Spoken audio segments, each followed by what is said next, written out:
All right, everybody, we are back. My name is Connor Caps. With me, as always, is Mohammad Rashid. Tell everyone hi, Mohammad. Hello, people. Welcome back. Welcome back to the Millennials Matter podcast series. This is our third episode that we have.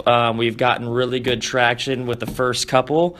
So we wanted to talk about something today that we've gotten some feedback on, that people don't really understand their retirement accounts, specifically referring to the 401k side of the things. So what Mohammad and I wanted to talk about today was a very high level of these accounts. Nothing that we were talking about today is any sort of recommendation, but we just wanted to give some generic features of all these retirement accounts in order for people to hopefully understand them a little bit better. So yeah, and we understand that these IRAs, 401ks, retirement accounts could be a very confusing, very convoluted subject.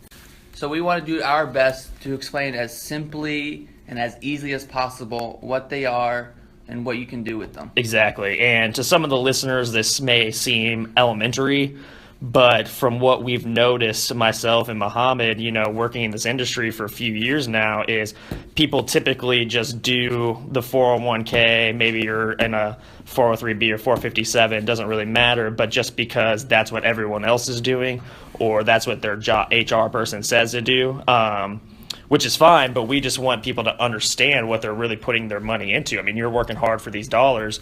Where are they? What does it mean? So we just want to give about a 30,000-foot look at what these mean. So that's what our plan is today, guys. Yeah, hopefully we can educate you on your options as usual, and hopefully you can derive some value from it. All right, so just to jump right in, guys. So just to start off with, there's a difference depending on what your profession is and what your retirement account will be.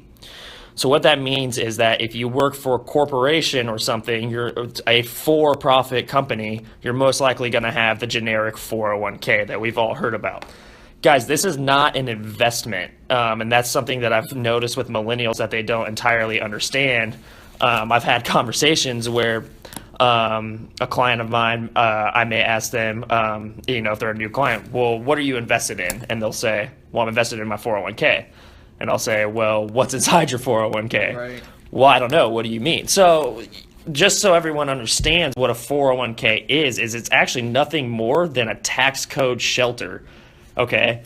So all that means is that it's a shell that you fill with investments, but all it means is that you're deferring your taxes until later in life. When you pull that money out, that's when you're paying taxes. That's all a 401k really means. It's a place to park your money that has not been taxed yet and kind of force savings in a sense. So in itself, it's not an investment. You could have the entire thing in cash if you wanted to, but it is not an investment in itself, just so people understand that. Also, if you're working for a not-for-profit corporation or company, so example, maybe you're a nurse at a hospital, you're an employee at a school, or even a teacher, you actually will invest in what's referred to as a 403b. Very similar to the 401k, almost has the exact same rules, but people don't really understand that if they switch jobs. If you go from corporate to not-for-profit, all of a sudden you have a 403b, people don't understand what that means. Also, another popular one with our age group is a 457, which may be a governmental, retirement plan. So if you work, maybe for the Army or Marines or something like that, not necessarily, any position in those organizations, you'll have what's referred to as a 457. Why that's important to know is it does work a little bit differently from a 401k. It's actually, if you separate from service and leave that position, you actually can tap that money without taking a penalty. So it's important to know the differences, even though they're all referred to as these retirement shelters, it's important to know the difference and how it works within your own company. Right. And I think that's a really good metaphor that you made. It's a shell that you fill with investments. Mm-hmm. It's not the actual investment. Right. Basically, it's a barrier that's protecting you from taxes. Mm-hmm. I like that a lot. And so just to kind of, even though we're going to focus mostly on 401ks today, but that's the same thing that an IRA is, or a Roth IRA. Guys, those aren't investments. Those are just shells that you put money into that are nothing more than a tax code. If you read the IRS tax book, that's all these things are. And so just to take that even a step further, nowadays, a lot of companies, if you have a 401k offer, and I know we talked about this on the previous podcast, but a Roth side of 401k. Again, guys, all that is a tax code saying I want to be taxed today on the dollars so that when I do take them out in retirement, that I don't take taxes on them later. That might be very important for a lot of our listeners that are millennials. If you're in your first job out of college right now, you probably are in the lowest tax bracket that you may ever be in your entire life. It may be advantageous to you to be taxed today at that tax rate and then take the money out tax-free in the future, not to mention who knows what the politicians will have tax rates at by the time that we're all 60 years old. That's a good point. I believe in our environment today, we have the lowest taxes on individuals that in a historic point. They're very low, and every politician that gets in office, I don't care what side of the spectrum you're on, always says that they're going to lower taxes, right? Well, eventually that's not going to be able to happen, especially with what we see going on with Social Security, depending on if healthcare becomes, a right for everybody. Just different things that if the government promises, then the money's got to come from somewhere. And that means taxes will eventually have to go up. So that's just something that if you can get into the Roth today, why not, and get taxed on it today. I'm not making that as a recommendation, but I'm saying talk to whoever you talk with your finances about and see if that would be the appropriate option for you to take. It's good to know you don't just have to defer taxes. You could pay them now and defer them forever. Exactly. Which, actually, jumping back, I don't know if we talked about, did we talk about how these protect you from taxes in the different ways? So, we can touch on that. So, the idea is with the tax deferred dollars is that you are protecting yourself from taxes today, and a lot of accountants believe that once you retire, since you're not having income anymore, you may be in a lower tax bracket, and that's when you'll start taking the money out. Our firm likes to argue that point a little bit because you typically, once you hit retirement, you don't have the same deductions as you used to have, and typically you don't want to be making, quote-unquote, less money in retirement because you worked hard for those dollars. You want to be able to enjoy it to the most of your ability, right?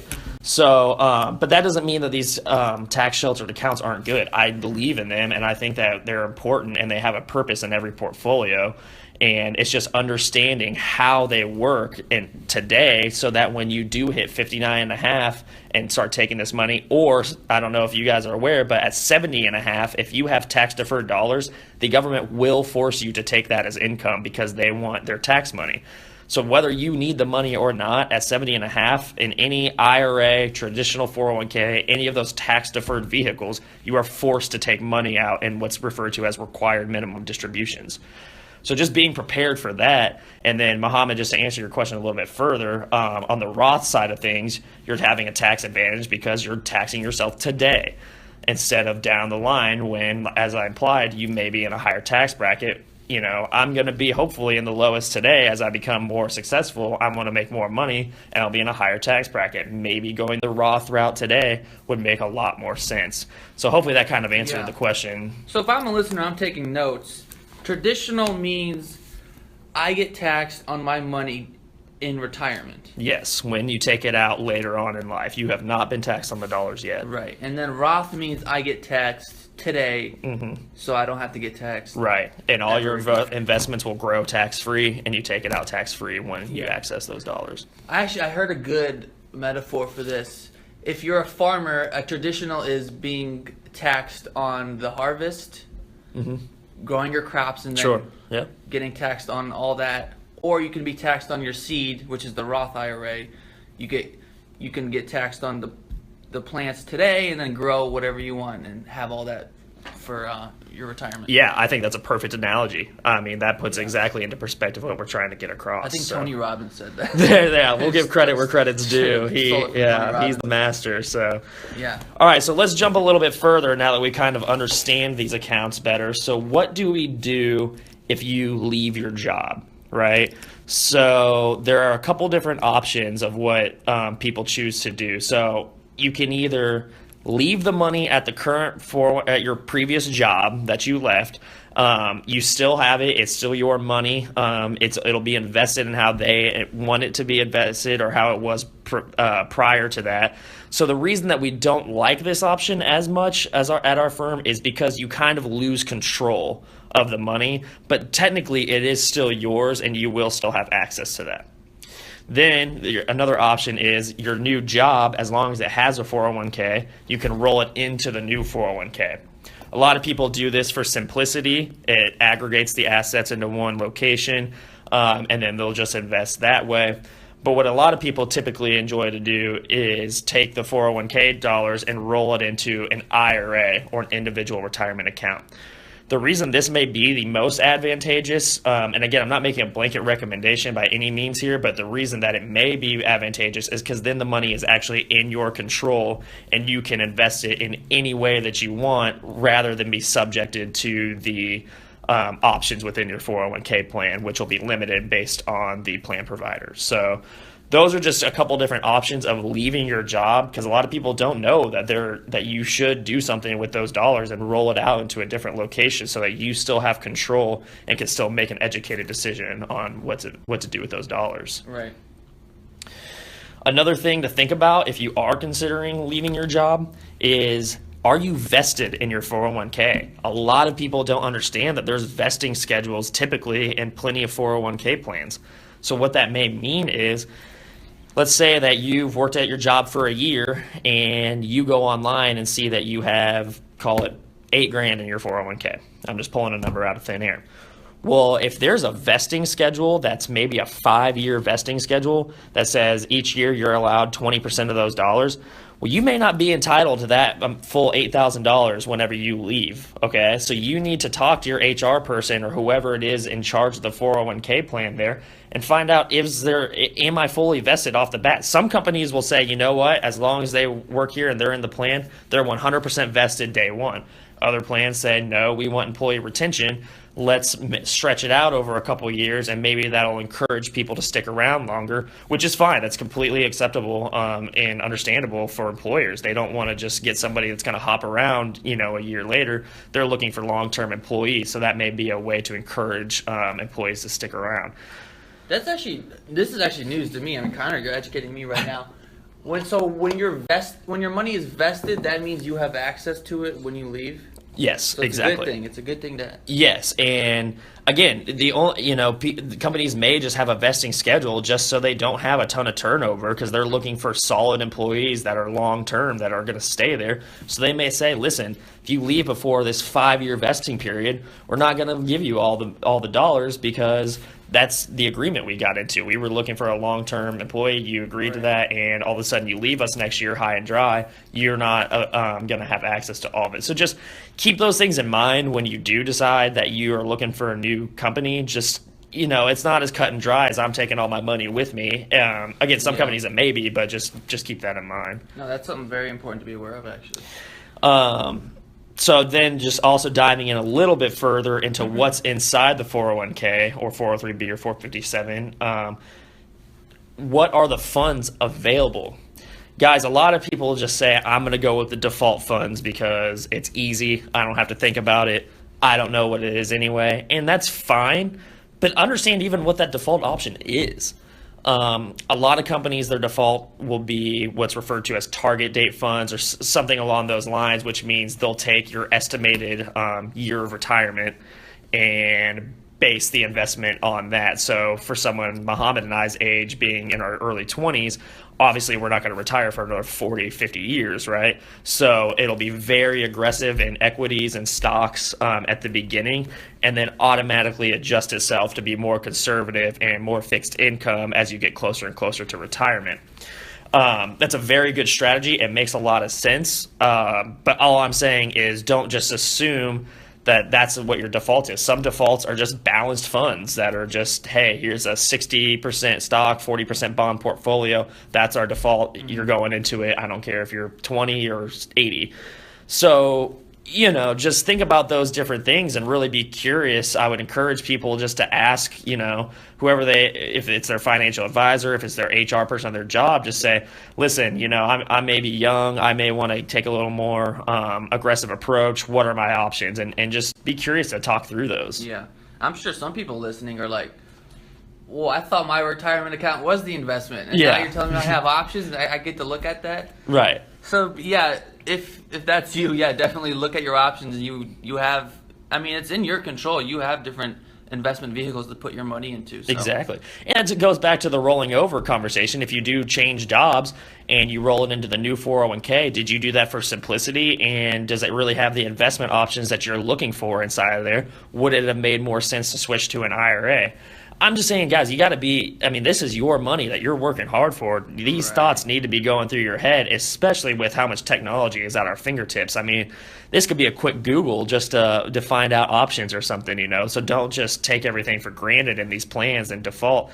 I'm on a team here at our office that runs a couple of 401ks, and it's kind of astounding sometimes how many people just choose the default option for simplicity. And when we offer guidance or help just to see what they're trying to do.